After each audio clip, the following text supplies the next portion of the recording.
இன்றைக்கி நம்ம பார்க்க போகிற வீடியோ ஒரு சட்னி ரெசிபி தாங்க. இது ரொம்பவே சிம்பிளாக தான் இருக்கும். எப்படி பண்ணுறதுன்னு பார்க்கலாம். ஃபஸ்ட்டு தேவையான பொருட்கள்லாம் பார்த்துடலாம். 4 பெரிய வெங்காயம், 3 தக்காளி, 8 மிளகாய் வத்தல், கொஞ்சமாக கருவேப்பிலை, கொஞ்சம் புதினா, கொஞ்சமாக புளி எடுத்துக்கிறோம். அப்புறமா 2 துண்டு இஞ்சி, ஒரு 8 பல்லு பூண்டு. இவ்வளோ தான் இதுக்கு தேவையான பொருட்கள். இது எப்படி பண்ணுறது அப்படின்னு நம்ம இப்போ பார்க்கலாம்.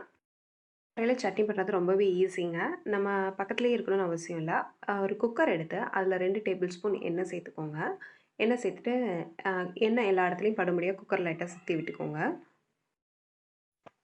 இப்ப நம்ம எடுத்து வச்சிருக்க பொருட்கள் எல்லாத்தையும் ஓரளவுக்கு மீடியம் சைஸ்ல கட் பண்ணி குக்கர்ல சேர்த்துக்கலாம். ரொம்ப பொடுசா கட் பண்ணணும்னு அவசியம் இல்ல. அதே சமயத்தில ரொம்ப பெருசாவும் கட் பண்ணிடாதீங்க. ஏன்னா, அந்த எண்ணெயிலயும் இந்த தக்காளி, வெங்காயத்தில இருக்கிற தண்ணியிலயும் தான் இது வேக போகுது. அதனால ஓரளவுக்கு மீடியம் சைஸ்க்கு கட் பண்ணி எல்லாத்தையும் குக்கர்ல சேர்த்துக்கங்க. நான் இதில மல்லி இலை சேர்க்கல. உங்ககிட்ட கொத்தமல்லி இலை இருந்துச்சு அப்டின்னா, ஒரு 3 இனுக்கு அந்த மாதிரி நீங்க அதில சேர்த்துக்கங்க. எல்லா பொருளையும் சேர்த்ததுக்கு அப்புறமா, நம்ம சட்னிக்கு தேவையான அளவு கல் உப்பையும் அதில சேர்த்துட்டு, ஒரு கிளறி விட்டுருங்க. நல்லா கிளறி விட்டுட்டு, அ குக்கர வெயிட் போட்டு மூடிட வேண்டியது தான் நம்ம. அவ்வளோதான். நம்ம இதில தண்ணிலாம் சேர்க்கல. குக்கர் 2 விசில் வரணும். 2 விசில் குடுத்ததுக்கு அப்புறமா நம்ம இது எப்படி இருக்குன்னு பார்க்கலாம். நம்ம அதுக்குள்ள வேற வேலை இருந்தா பார்த்துட்டு வந்துரலாம். குக்கர் 2 விசில் வந்துருச்சு. 2 விசில் வந்ததுக்கு அப்புறமா நம்ம இப்போ ஓப்பன் பண்ணி பார்க்கலாம்.